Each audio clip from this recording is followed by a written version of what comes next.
Jelas untuk acara di sini itu apa, untuk penyemprotan tujuannya apa, cara membuatnya itu seperti apa, dan bahan-bahannya itu apa saja. Ini alami semua, tidak mengandung kimia, jadi tidak berbahaya untuk kita semua. Dan untuk acara sambutan selanjutnya, monggo kami persilahkan kepada Bapak Kapolsek Jedes Bantul ataupun yang mewakili. Assalamualaikum warahmatullahi wabarakatuh. Penyemprotan sampah sehingga nanti tidak membawa dampak atau bau polusi lingkungan di sekitarnya, dan juga sampah yang ada nantinya bisa dimanfaatkan untuk Itu enzim nih Pak. Terima kasih sekali nih Pak nih, Bapak yang mewakili dari Kapolsek Jedes Bantul nih, Bapak Poniman, atas apresiasinya terhadap TPS 3R. Mohon dukungannya ini ya Sunyi. Bapak Agus Subagio ya, Ketua JPSM Amor Bantul ya, beliau bank sampah untuk wilayah Bantul ya. Waktu dan tempat saya aturkan. Alhamdulillah, puji dan syukur kepada Allah Subhanahu wa taala atas nikmat dan karunia pada kesempatan siang hari ini kita diperkenankan bersilaturahmi di TPS 3R Agung Rezeki. Mudah-mudahan dengan syukuran kita Allah Subhanahu wa taala senantiasa memberikan rahmat dan hidayah kepada kita sekalian, serta meridhoi apa yang kita laksanakan pada siang hari ini. Berkah bagi kita semuanya, amin. Bapak sekalian, sebelumnya perkenalan nama saya Agus, saya dari Panggung Harjo. Kebetulan diminta oleh teman-teman untuk ngesui JPSM Kabupaten Bantul. Jadi JPSM itu dibentuk berdasarkan Perda 2/2019. Kemudian kepengurusannya ditetapkan dengan surat keputusan Bupati Bantul. Adapun anggota dari JPSM itu ada dari Bank Sampah, ada dari TPS 3R, ada dari perajin sampah, ada dari komunitas sampah, sebagian juga ada yang LSM, ada juga para pemerhati dan sebagainya. Kita konkret itu. Saat ini di Bantul ada sekitar 153 bank sampah. TPS 3R yang tercatat ada belasan lah, 15 beberapa. Kemudian ada yang meningkat dari rumah pilah sampah menjadi TPS 3R. Jadi apa bedanya bank sampah atau TPS 3R itu? Kalau bank sampah itu cenderung ke sampah yang bernilai jual lewat peraturan Menteri tahun 2021 terus diperbaiki, dirubah atau diganti tahun 2021. Tugasnya ada 3. 1. Fungsi edukasi. 2. Perubahan perilaku yang jika melaksanakan fungsi ekonomi atau sirkular ekonomi, itu bank sampah. Tapi kalau TPS 3R beda. TPS 3R itu fungsinya hanya 4. 1. Itu mengumpulkan. 2. Memilah. 4. mendaur ulang. Dan 4. mengguna ulang. Jadi TPS 3R itu tidak ada fungsi menyelesaikan sampai titik akhir. Kalau sampai titik akhir itu namanya TPST. Ada di mana peraturan ini? Ada di peraturan Menteri PU nomor 3 tahun 2013. Jadi kalau mengatakan TPS 3R zero waste itu sebenarnya salah. Kalau zero waste berarti dia TPST. Lain lagi TPA, untuk saya ngayal, TPA apa tidak pemilahan? TPA memang tidak difungsikan untuk pemilahan. Pemilahan ada di TPS 3R dan TPST. Maka dulu TPA Pion itu namanya TPST pada waktu berdiri tahun 1995. Nggak tahu tahun berapa berpindah ke Kartomando baru menjadi TPA. Kemudian terkait dengan khusus untuk KSM Agung Rezeki. Jadi begini, ketika kita mendirikan sebuah TPS 3R, umumnya itu adalah usaha pengangkutan, tadi kan pengumpulan. Kemudian di sini dipilah. Nah, yang bisa dijual, yang bisa dikompos, pasti ada residunya. Residunya itulah yang diangkut ke TP. Kalau bisa menyelesaikan di sini, namanya kan berubah menjadi TPST, bukan TPS 3R. Contoh ya, Pak, paham gitu bedanya. Jadi pakai supaya tidak ada salah tompo atau itu. Tapi kalau bisa menyelesaikan berarti dengan masuk TPS. Kebetulan saya sudah keliling di Bantul, kemudian di DG juga sampai ke luar kota tentang TPS 3R itu. Yang paling berat itu memang ketika menyelesaikan organik. Jadi Jadi TPS 3R dikatakan bau itu sebenarnya bukan karena plastiknya, tapi karena organiknya. Maka ada TPS 3R yang menyarankan kalau bisa khusus untuk sisa makanan itu dipadai dewi. Di Sleman itu laku 7.000 per ember 25 kilo nih loh, satu pil ember cat satu pil itu kalau isinya sisa-sisa makanan itu laku 7.000. Ada yang 8.000. Kemudian syarat yang kedua itu pampers. Pampers itu sulit dipilah kalau dia tidak terpilah. Nah itu yang tidak bisa lagi dipilah. Bisa nggak dipilah? Bisa, tapi tenaganya berat. Maka di beberapa tempat mempunyai alat namanya cacah pilah. Harganya sekitar 40 sampai 50 juta. Kapasitasnya sekitar 1 ton per jam. Tapi yang jadi masalah ketika sudah terpilah itu bagaimana mengolahnya. Jadi harus ada solusi yang selanjutnya. Kemudian yang plastiknya yang terpilahnya itu harus juga di packing itu nanti ada yang membeli.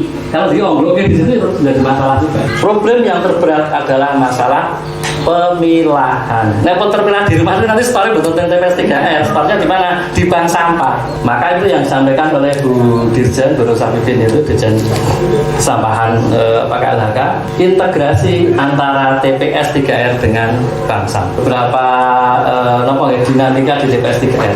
Lembaga ternyata juga macam. Ada KSM, ada BUMDes. Sebenarnya di Panggajar itu BUMDes. Kalau di sini KSM. Ada beberapa yang lain juga ada yang BUMDes, ada yang TPS, yang KSM. Kita ikuti saja dinamikanya seperti apa. Kemudian yang lain, jadi setelah dipilah tadi ada kompos. Tapi kompos itu bukan yang makanan ya. Kalau makanan tadi wadahnya khusus harganya 7.000. Kompos itu bisa dari daun-daunan. Itu kalau di Sleman itu dibeli 1.200 per kilo. Kalau di Bantul belum. Ya nanti kita coba sampaikan ke dia lah, mudah-mudahan bisa difasilitasi untuk ini. Ada juga yang diintegrasikan dengan beberapa kegiatan, misalnya dipakai untuk makanan. Maggot juga sebenarnya tidak menyelesaikan masalah ketika ada maggotnya itu. Tapi maggot itu nanti akan diarahkan kemana? Apakah untuk pakan ikan atau untuk pakan ayam? Harus terintegrasi. Kebetulan kalau kemarin saya di Pasuruan itu langsung terintegrasi salah satu desa. Tapi di Bantul belum ada, di Jihi belum ada. Jadi satu desa itu ada TPS 3R, ada maggot, ada peternak. Jadi satu kombinasi yang bagus. Jadi semua tanaman saling terkait. Kemudian ada juga yang komposnya itu langsung diaplikasikan menjadi tanaman sayur di Sleman juga ada, di Bantul juga ada, di Kotorong itu langsung diaplikasikan ke di sayur gitu ya, di tanaman. Ini beberapa inovasi-inovasi terkait dengan TPS 3R. Kalau Panggajar itu terlalu besar, jadi sebenarnya idenya cukup bagus juga. Kompos nanti akan kita coba buka lagi. Dulu pernah kompos langsung diaplikasikan jadi kebun sayur, tapi setelah berjalannya waktu itu kan terlalu banyak, terus sekarang macet. Tapi nanti 2022 kan kita buka lagi kompos maupun maggot tadi. Soalnya nanti 2022 ini jumlah itu tinggi jumlah pelanggan itu 350 ya, separuh tuh kan. Kalau targetnya kalau hanggar seperti ini sekitar 600-an. Hanggar sebesar ini 600-an gitu. Panggajar itu terlalu besar itu 1.400 harusnya 2 itu, jadi kemelekeran gitu kan. Maka perlu alat untuk memilah itu ya. Ada lagi TPS 3R itu yang mengelola ini bukan sampah, makanan kadaluarsa.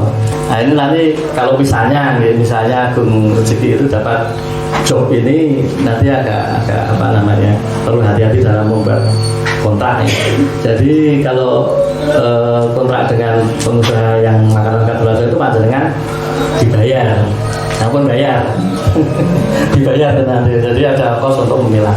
Jadi dipilah, nanti wadahnya sendiri, kemudian isinya juga sendiri. Tapi ada beberapa yang nakal. Pokoknya gratis nih jemput dewe, enggak. Bisa gratis, tapi jenengan dibayar. Ada kos untuk memilah itu. Nah, monggo nanti kalau ini bisa dilaksanakan ya nanti ada proses berlanjut. Jualnya kemana gitu. Jadi kalau yang wadahnya sudah ada, tapi yang pakannya itu harus ada tempat untuk menjual. Gitu. Kemudian yang lain di samping dari warga masyarakat, TPS 3R juga bisa mengelola. Jadi gini, dalam Undang-Undang Nomor 8 tahun 2018, Nomor 18 tahun 2008 itu disebutkan begini, ada sampah rumah tangga sejenis rumah tangga. Nah, rumah tangga itu kita sendiri lah yang mengelola, yang menghasilkan sampah. Tetapi ada sejenis rumah tangga itu ada toko, ada warung, ada restoran, rumah makan, kos-kosan. Kalau di dalam Kementerian PUPR disebut permukiman, perumahan dan permukiman. Tapi kalau dalam bahasanya di persampahan itu rumah tangga dan sejenis rumah tangga. Yang pasti tolong dari teman-teman di pengelola sini jangan terlalu lama menunda pembuangan sampah organik. Maksimal tuh hari keempat. Ada yang namanya losida, ada yang namanya ember tumpuk, ada yang namanya bata terawang. Sing paling gampang juga ya, itu paling gampang sekali. Jadi teori-teori itulah yang coba kita edukasikan kepada masyarakat supaya tidak membebani, untuk mempersulit, untuk untuk mengolah sampah secara mandiri di masing-masing rumah tangga, supaya masing-masing rumah tangga itu bisa mengolah sampah sendiri dari hasil rumah tangga. Oke.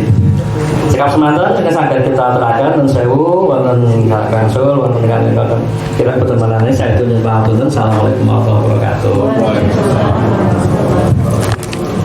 Sedikit saya mengaturkan permasalahan yang kebetulan bangunan bank sampah atau TPS 3R itu kebetulan di Bulus Wetan dan di tengah pemukiman.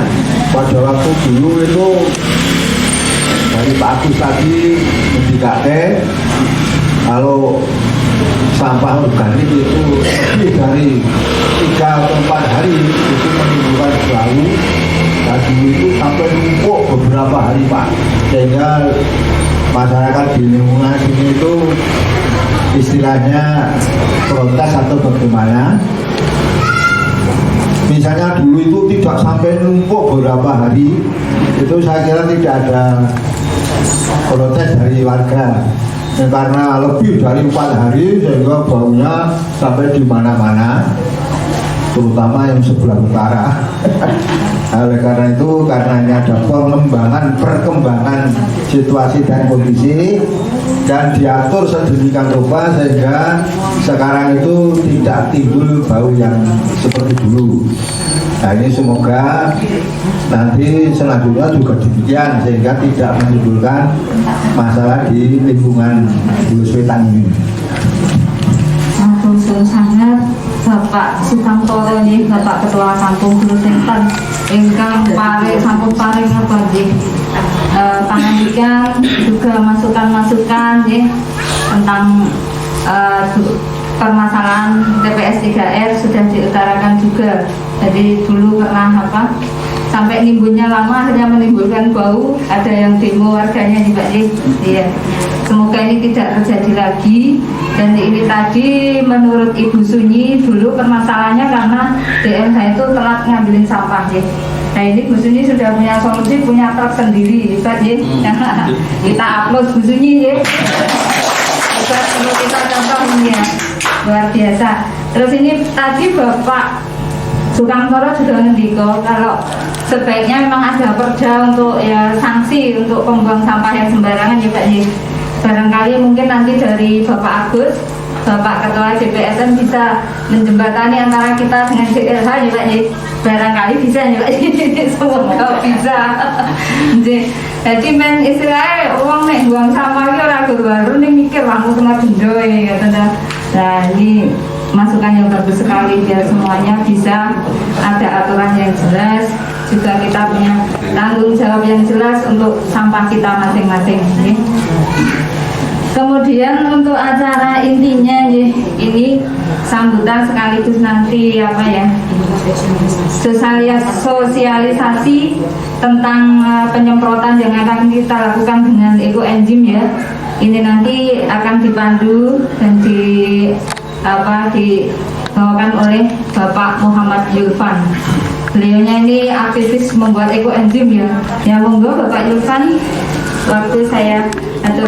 Assalamualaikum warahmatullahi wabarakatuh. Puji syukur kehadiran Allah Subhanahu wa taala. Kami berterima kasih kepada Ibu Sunyi yang telah menyediakan tempat untuk kita berkumpul. Terima kasih kepada Bapak sini masih ada yang belum tahu tentang apa sih ekoenzim itu. Barangkali masih ada yang belum tahu ya. Ekoenzim itu adalah cairan multifungsi yang difermentasi selama 3 bulan.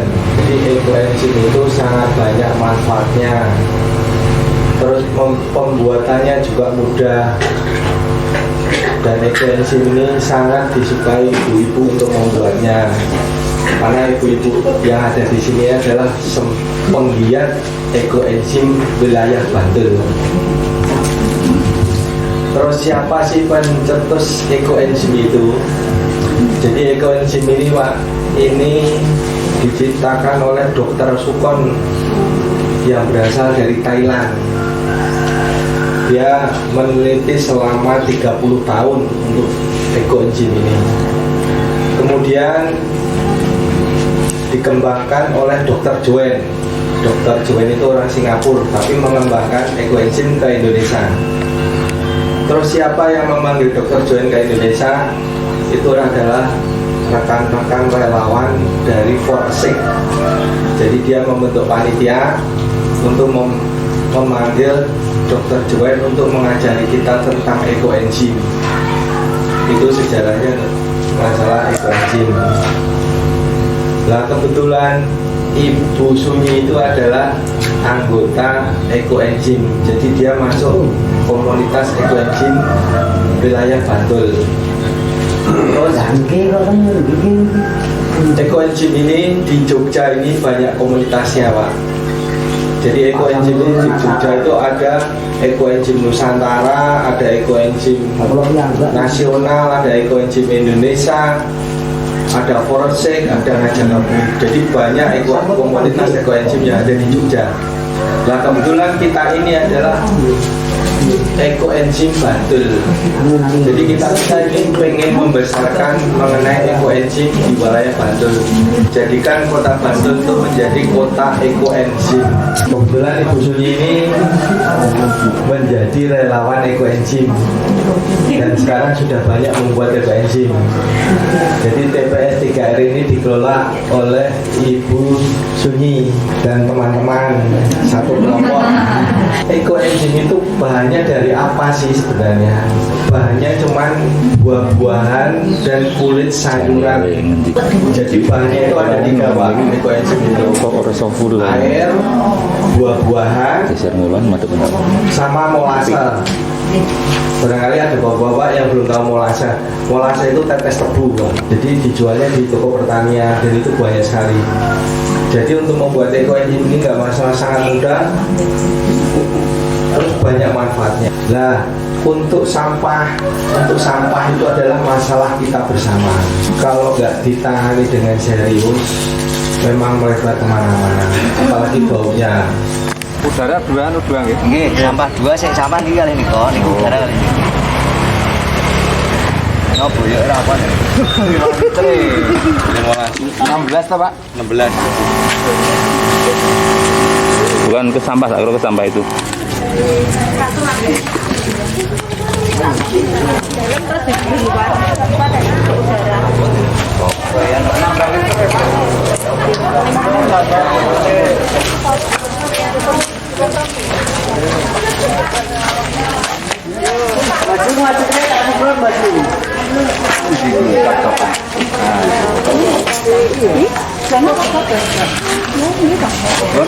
Dari sini.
Ngetan ya, Mas?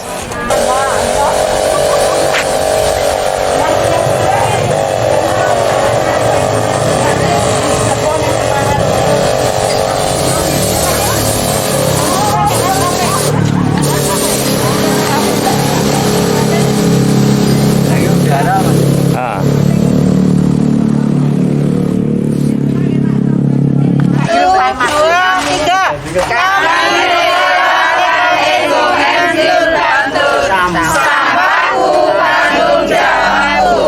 Yes, yes, yes.